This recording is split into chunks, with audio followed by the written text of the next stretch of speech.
The thing is that the fight against corruption, as we see it now, is really starting from the top, and the general citizen is feeling it at the bottom. You know, so really, at the end of the day, they need to be more exposure, and they need to really publicize every element of corruption, even at the lowest level.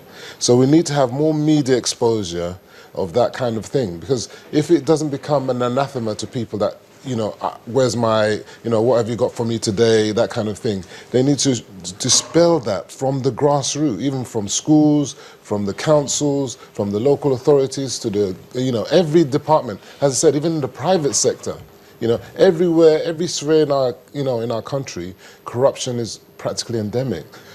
That's not to say they're not non-corrupt people. You know, you've said you've got your licenses without paying. I mean, I just said I didn't pay. That's the official rate. The official rate. That seems to be quite baffling to many people. I mean, whether you did it and did you get it in good time? Yes, in good time. Well, that's great. I would like to know where you got yours from. Well, I can't say the same for myself. All right. I think mine took about 6 to 8 months. Yeah, so there you go. So it's quite difficult how to tackle the whole thing right from the grassroots. I think education is a major element in it, so that from kids growing up, they shouldn't be looking to seek gratuities. You know, always, if you see it actually from when you have a young kid and their uncle comes, oh, uncle, what do you have for me? You know, so that little thing there automatically fills into, you know, filters into the psyche, you know, that I deserve something, even for nothing.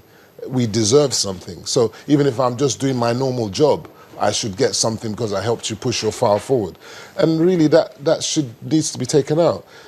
Staff within organizations needs to be given some targets. You know, how many files are you pushing in a day, in a month, in a week? Okay, transparency. There is no transparency. If you go to a government department and say, okay, how many applications were made this month for this particular permit? They can't tell you. So how efficient are they? You don't even know. So these sort of things, and so in a way you can't even get a handle on how much corruption there is. You see, let me just stop you there. If you go to a government agency, you say how many applications have they won't tell you. But there are citizens of this country who work in those government agencies. What we're asking is, what role can the citizen play to ensure that this corruption menace is taken care of as much as possible? Well, you've got things like freedom of information, for example, and, you know, but you find that the legislatures and the government... Femi, you're speaking like a man who has lived for a long time outside the country. Well, no, but it has to start somewhere at the end of the day. These are basic blocks that need to be put in place. So if you ask for information, if there's no enabling act that allows you to have access to that information... But we already have that. Yeah, so that needs to be challenged. You need to go to court and, you know... The gentleman has already talked about the stumbling blocks in the court system, that they frustrate you and stop matters. So corruption is everywhere. So that the citizens need to be having the priority. Give information to the people, because when they give information to the people, the system will work more efficiently, business will thrive, jobs will be created. Without transparency, the economy will continue to stifle, and in this dire situation we are now, it's going to be hard to create those jobs that we want. So we need to create those jobs for the teeming millions of unemployed youth that are out there. It's going to be a time bomb if we don't create those jobs. So we need to wipe out those red tape and bottlenecks that are in the system.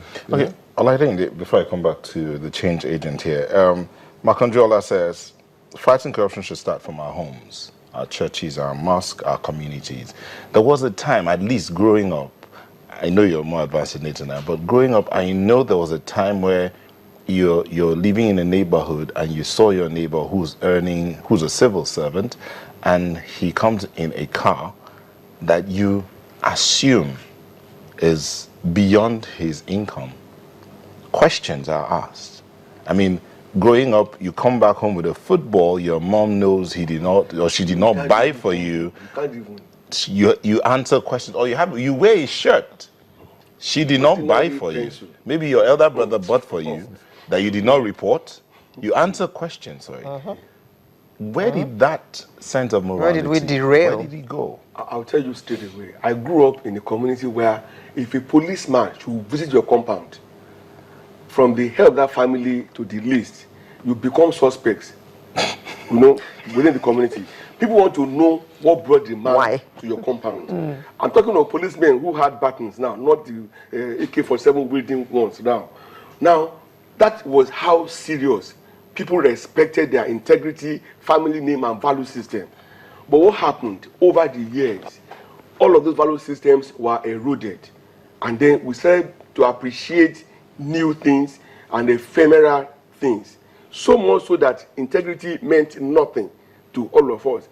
I remember a case where a gentleman was arrested. I can't remember what the issue was.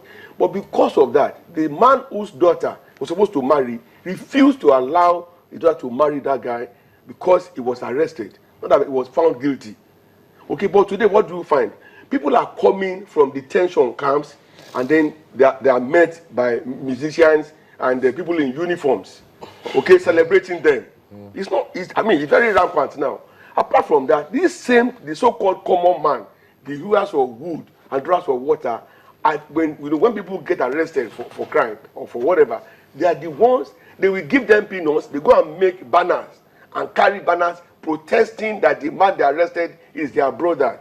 All of this boils down to the fact that our value system has been completely eroded. And for me, that is the only place we must begin from. Okay?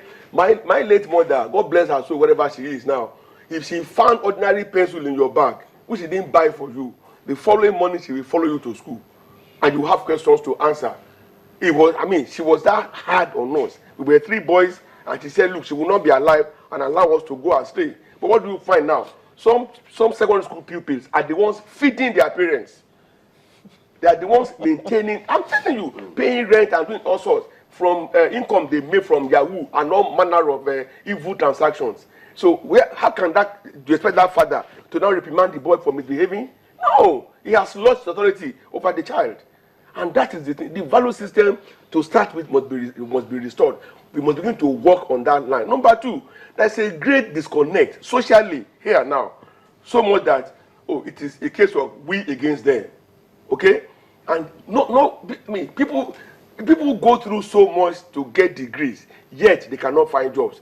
When we were leaving the university, we had jobs waiting for us. Not anymore. All around and about me, I have applications, and I keep telling them, I'm not an employment agency. Stop sending your application to me, because they want jobs. They can't get jobs. And for as long as these things continue and they are not being addressed, and you had that guy that sent that message to you now, saying that he's waiting for his opportunity. Imagine that guy, if he should join the police or should become a custom officer or even a counselor, what will he do? What value is he going to add to the system? Okay. And so for as long as we don't address our value system, we're joking. Okay. Mr. Jonathan, it's been said that those who have been arraigned, once they return the money that they are accused of having stolen, that they may be released. Now, what kind of message do you think this is sending to the very citizens that we are enjoining to join this fight and do their own little part in this fight? Okay, let me start by saying that as you have said, I've only heard it from you and maybe from some other people, but I don't think I've heard them from official quarters. I don't think that is a judicial pronouncement. I don't even think that is a statement from Mr. President. But be that as it may, I want to say that in fighting corruption, we must also observe the rule of law. Meaning that if I'm actually looking out for $1 billion missing, and you are supposed to be the one responsible for it, and maybe peradventure you will, through other means, have been able to source it to me, to you, I can charge you for accessory. But this is the culprit. If in the final analysis it's been proven that you had no criminal intention and you had no idea that the sources of funding in question, that the sources of funding in question is criminal, this is to give everybody a kind of a fair hearing. If for any reason it is proven that you are not kind of an accessory in all its ramifications, you can still be let go. What is important is that the man, the culprit, who engaged in that corruption, who manipulated the system in order to advance this corruption, has been arrested and have been charged appropriately.